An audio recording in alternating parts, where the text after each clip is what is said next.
Michael Savage Show contains adult language, adult content, psychological nudity. Listener discretion is advised.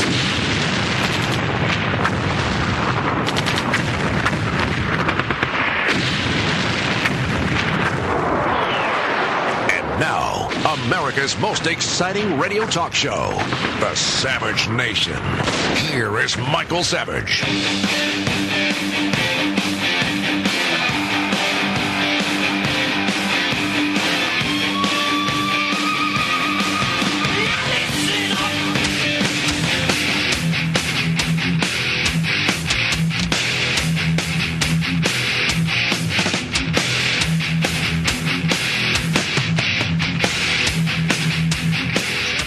KNEW. Dave, you're on the Savage Nation.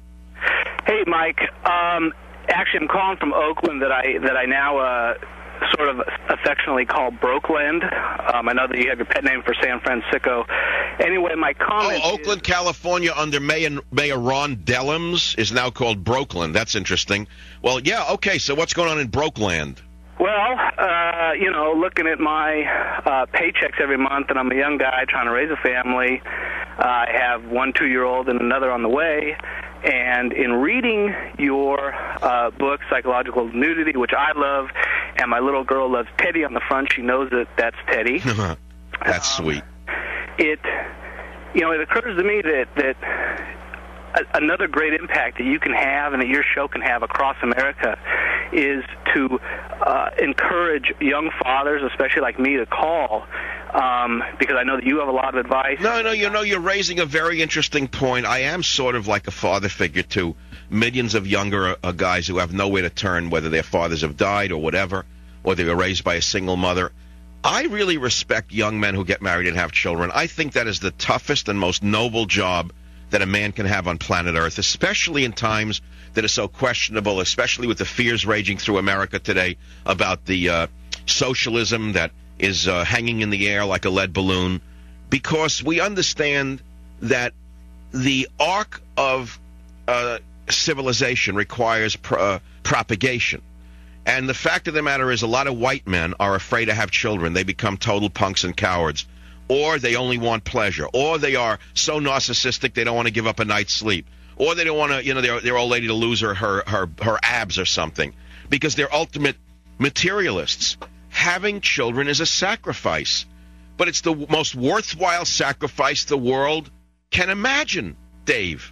Now, I don't know what to add to it than that. I mean, you want specific ideas that I have about child rearing. You know what? I have several, but no man has got a roadmap for this.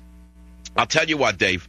First of all, I'm sending you another free copy for Christmas of Psychological Nudity so you can give it to somebody or save it for your child. You know, I have only 500 copies of the first printing first edition left. I cannot believe it.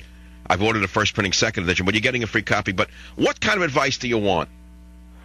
Well, it's not specific advice, but I just want guys like young fathers like me to know, look, yeah, it's tough, but it can be done, and you need to raise boys like boys, and you need to raise girls. Look, I'm not going to mention names. I went to a conservative young man's home last night here in Los Angeles, who put on a conservative party. We're about 80 people there with a lecture by someone I won't mention who. He has 4 young children. He's a great guy, certified great conservative. He has 4 children.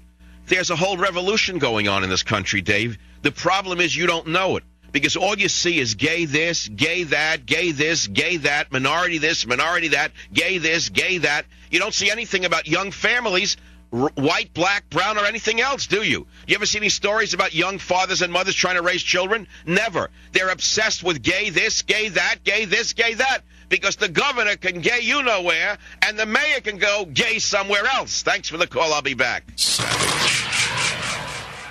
1-800-449-8255. Relatives, please don't call. No, I don't have any relatives who listen to the show, apparently.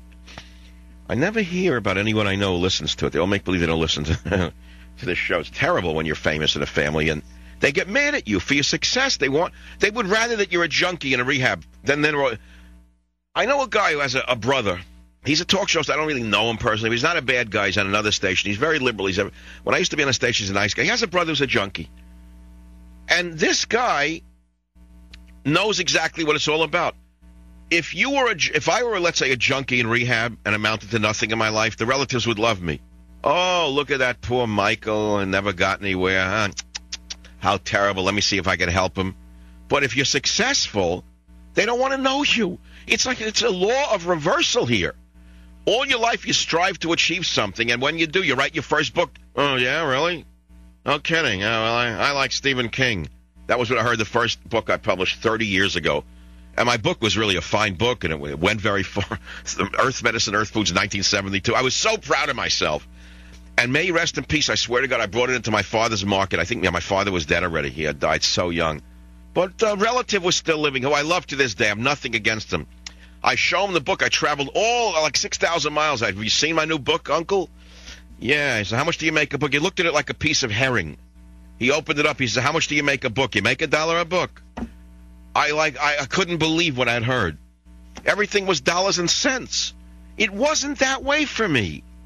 Well, at least then it wasn't. I mean, things have changed for me now a little bit more, but I'm almost going back to the way I was then. It's not all about the money. There are certain things in life that transmute dollar value, like children, like having children, like raising children, and seeing the next generation emerge. And I want to talk about children. I got 2 minutes here. Because a young man called earlier, and he asked me to talk about children. Suddenly, I'm the resident expert on children. But you know what? I'm as good as any, because I have children who are adults, and they're both wonderful people and fine people. And the fact of the matter is, I'm as good an expert as any. I have found in my life that most of the PhD experts on children are either gay or crazy, and were never married. Or if they were married, they either tried to kill their wife or were in rehab for a few years, and then came out and went into psychotherapy to find out why they killed or attempted to kill. And then they washed it all away, and suddenly they're experts on child rearing. I mean, I'll tell you, that's what I found. So I'm as good a source as any on how to raise a child. You want to hear the number one rule? It's really simple. I remember when I had my first child, I had been living in the islands at that time. I flew all the way home, 6,000 miles, when my father died, to the funeral. And I took my little baby with us. I mean, it was like an infant. It was terrible. I had a reason to come home to that. But you can't pick things in life. Things happen. So after the whatever, you go to the house and you whatever and drink and we're sitting and talking. I remember asking one of my uncles, who incidentally did not have children himself, but he was not a bad guy. Somehow I loved him and I thought he knew everything. But he never had kids himself. So I said, well, really, I don't know the rules. How do you raise a child? What are you supposed to do? I didn't know how to raise a child. What do you think you know? I didn't know. I was not a baby. I mean, I was like 28 at the time, but it was still, by today's standards, I was like an infant. They don't have children today till they're 60 in Los Angeles. The guy is bald. He's got 1 foot in the earth, and he marries his masseuse or his Viagra provider, and then they have a baby, and the baby is 12 when he drops dead. I don't know how these kids are all going to survive with these fathers 60 years. All right, that's a second story. So I asked my uncle, well, how do you raise a child? I mean, what's the rules here? My uncle said something to me that I remember to this day. He said, you know what? There are no rules except one that you have to remember. Love them. If you love them, everything will work out. And you know something? He was right. I don't mean unconditional love, like if they smear fecal matter on the wall, you say, what a wonderful piece of art. We're not talking about that. We are talking about genuine love, which entails parameters of behavior that are acceptable. Now, when you get to the teenage years, all rules are off. You can't love them.